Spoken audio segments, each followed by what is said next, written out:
Saudara-saudari, marilah kita mendengarkan renungan dengan judul Menjadi Bijaksana atau Menjadi Bodoh,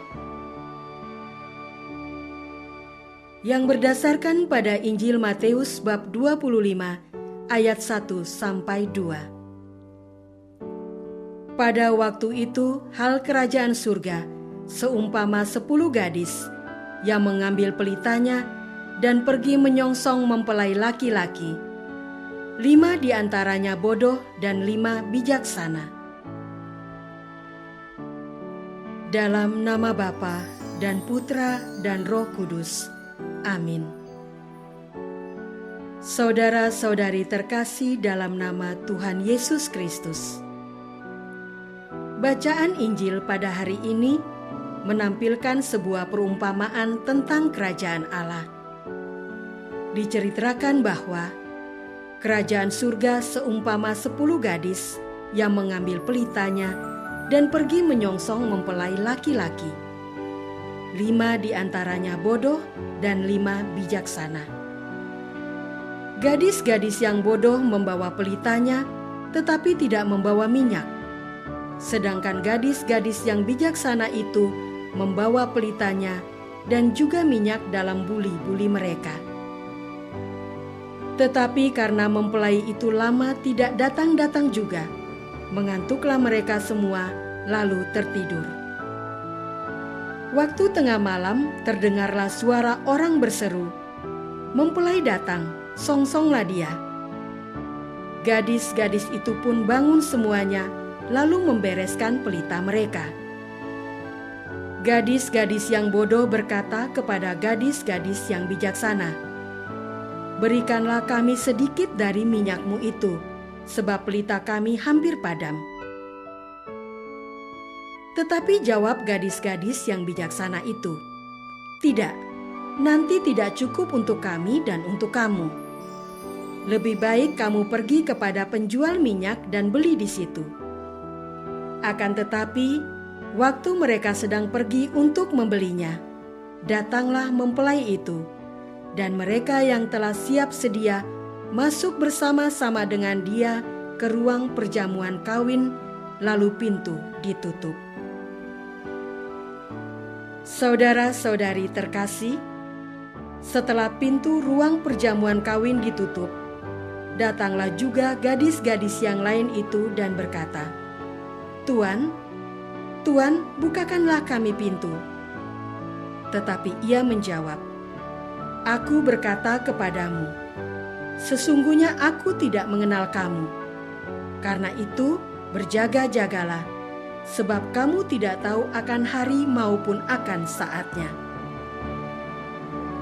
Kalimat terakhir inilah yang sesungguhnya menjadi inti dari perumpamaan tentang 5 gadis yang bijaksana dan 5 gadis yang bodoh, yakni supaya kita berjaga-jaga. Semangat untuk berjaga-jaga inilah yang sesungguhnya menjadi modal bagi kita untuk menghadapi akhir zaman. Maka kalau kita mencermati dan meneliti bacaan kitab suci, khususnya Injil, kita menemukan bacaan-bacaan yang terkait akhir zaman. Oleh sebab itu, ketika agama lain banyak membahas mengenai akhir zaman, Gereja Katolik hanya tenang-tenang saja. Sebab Gereja Katolik sesungguhnya sudah membahas tentang akhir zaman setiap tahun melalui bacaan-bacaan kitab suci, termasuk bacaan Injil pada hari ini yang memiliki nuansa terkait akhir zaman. Saudara-saudari terkasih, kelima orang gadis yang bijaksana menggambarkan para pengikut Yesus yang hidup dalam kesetiaan, ketekunan, dan memiliki persiapan yang matang dalam menjalani kehidupan mereka. Maka sesungguhnya kebijaksanaan adalah salah satu karunia yang kita mohonkan dari Allah, seperti yang dilakukan oleh Raja Salomo. Raja Salomo terkenal dengan kebijaksanaannya. Ketika Salomo diangkat menjadi raja, hal pertama yang dia lakukan adalah berdoa mohon hikmat dan kebijaksanaan. Salomo tidak meminta kekuasaan atau kekayaan seperti raja-raja pada umumnya. Artinya Raja Salomo ingin menempatkan Allah pada posisi yang utama dan pertama, melebihi kekuasaan dan kekayaan. Hal yang sama kita jumpai dalam doa Bapa Kami.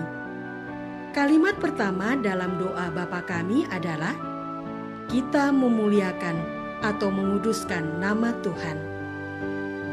Dengan berdoa memuliakan atau menguduskan nama Allah, kita secara langsung diingatkan untuk selalu hidup dalam hadirat Allah.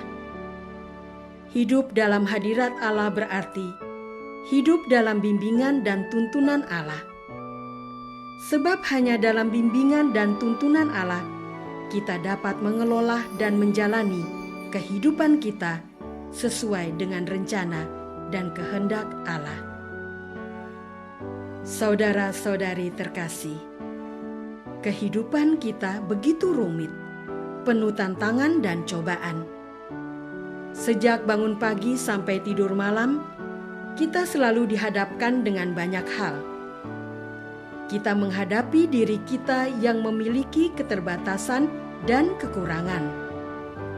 Kita menghadapi pasangan dan anak-anak yang memiliki keterbatasan dan kekurangan. Kita menghadapi anggota keluarga, teman kerja, anggota masyarakat yang juga memiliki keterbatasan dan kekurangan. Ditambah lagi pandemi COVID-19 yang menjadi musuh bersama umat manusia dalam 2 tahun terakhir ini. Kita pun tidak mengetahui kapan pandemi COVID-19 ini akan berakhir. Maka di tengah situasi dunia sekarang ini, kita sangat membutuhkan hikmat dan kebijaksanaan dari Allah.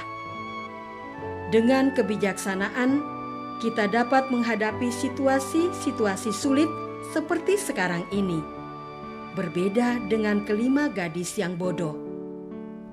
Kelima gadis yang bodoh adalah gambaran untuk umat manusia, termasuk umat Katolik yang kurang siap dalam menghadapi tantangan dan perubahan zaman.